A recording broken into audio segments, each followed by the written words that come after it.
إن الله غفور رحيم. السلام علیکم ورحمۃ اللہ وبرکاتہ. نحمده ونصلی علی رسولہ الکریم، اما بعد. حضرات گرامی، دو حدیث پاک میں آپ حضرات کے سامنے بیان کرنے کی کوشش کرتا ہوں. ترمذی شریف کے اندر دونوں روایتیں موجود ہیں. سب سے پہلے نمبر پر حضرت عائشہ رضی اللہ تعالی عنہا بیان فرماتی ہیں کہ نبی پاک صلی اللہ علیہ وسلم جب بستر پر تشریف لاتے تھے، جب بستر پر لیٹنے کا ارادہ فرماتے تھے اور کمرے کے اندر پہنچتے اور بستر پر آرام فرما ہوتے سونے کے لیے، تو آپ صلی اللہ علیہ وسلم کی عادت مبارکہ یہ تھی کہ آپ صلی اللہ علیہ وسلم اپنے ہاتھوں کو سامنے کرتے تھے اور 3 سورتوں کو پڑھتے تھے. 3 سورتیں آپ صلی اللہ علیہ وسلم پڑھتے تھے. وہ 3 سورتیں میں آپ حضرات کے سامنے بیان کرتا ہوں.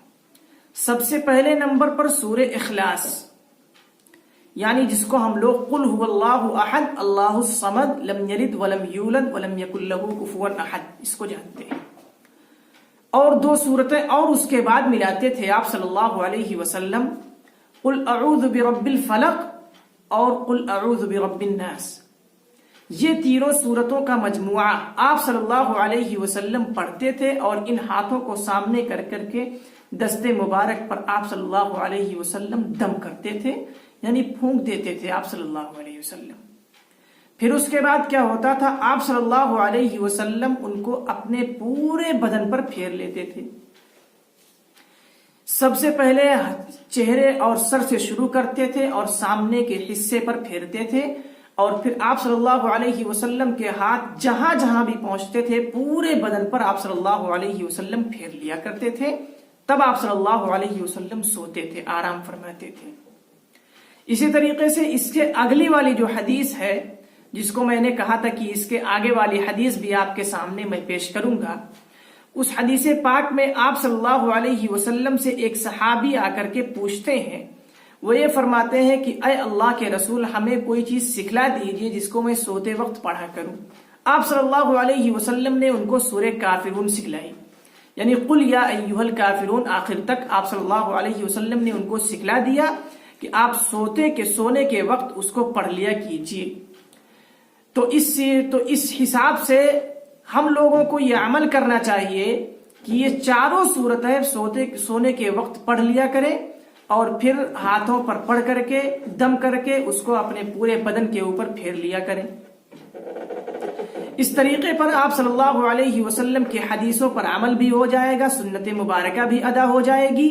اور اس کے اندر ہمیں جو چیز نکتے اور باریک بات بتانے والی جو ہے وہ یہ ہے کہ ہم لوگ آج کل بہت سارے مسلمان، بلکہ یوں کہہ لیجئے اکثر مسلمان، سب مسلمان آسیب کے اندر بہت مبتلا رہتے ہیں، آسیب زدہ ہوتے ہیں. کوئی جادو کی وجہ سے پریشان ہے، سحر کی وجہ سے پریشان ہے، اسی طریقے سے آسیب کی وجہ سے، جناتوں کی وجہ سے، شیطانوں کی وجہ سے بہت پریشان رہتے ہیں. اس میں جو آخر میں 2 سورتیں ہیں، قل اعوذ برب الفلق قل اعوذ برب الناس، یہ دونوں سورتیں ایسی ہیں کہ ان کو جب پڑھ لیں گے تو اللہ تبارک و تعالی ہم سب کی جو پڑھ کر کے دم کر کے سوئے گا اس کی اللہ تبارک و تعالی آسیب سے بھی حفاظت فرمائیں گے، جناتوں سے بھی حفاظت فرمائیں گے، سحر اور جادو ٹونا اور ٹٹکا وغیرہ سے بھی حفاظت فرمائیں گے. اس لیے ہم سب کو یہ چاہیے کہ ان صورتوں کو پڑھ کر کے اور دم کر کے اپنے بدن کے اوپر سوئیں تاکہ ہم شیطانوں سے، جناتوں سے، آسیب وغیرہ سے حفاظت، اللہ تبارک و تعالیٰ کی حفاظت میں رہیں. بس اللہ تبارک و تعالیٰ سے دعا ہے کہ ہم سب کو ان پر عمل کرنے کی توفیق عطا فرمائے. وآخر دعوانا ان الحمد للہ رب العالمین. جزاک اللہ، جزاک اللہ. حضرات سامعین کرام، اگر آپ اس طریقے کی اور ویڈیو سننا چاہتے ہیں جو حدیث نبوی سے مدلل ہو اور اس طریقے کی ہمارے کام کی ویڈیو آپ سننا چاہتے ہیں تو ہمارے چینل کو سبسکرائب کریں، لائک کریں اور لوگوں کی بھلائی کے لیے کیونکہ اگر آپ کا عقیدہ صحیح رہے گا اللہ تبارک و تعالیٰ پر تو یہی 2 صورتیں معوذتین ہیں. جب آپ صلی اللہ علیہ وسلم پر جادو کیا گیا تھا اس زمانے میں 1400 سال پہلے، تو حضرت جبریل علیہ السلام نے آپ صلی اللہ علیہ وسلم کو یہی 2 صورتیں بتائیں. انہی دونوں صورتوں کی پڑھنے سے آپ صلی اللہ علیہ وسلم کو افاقہ ہو گیا تھا.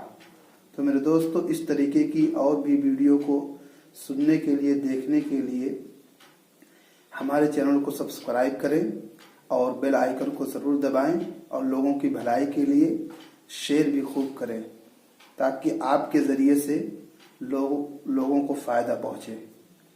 السلام علیکم. إن الله غفور رحيم.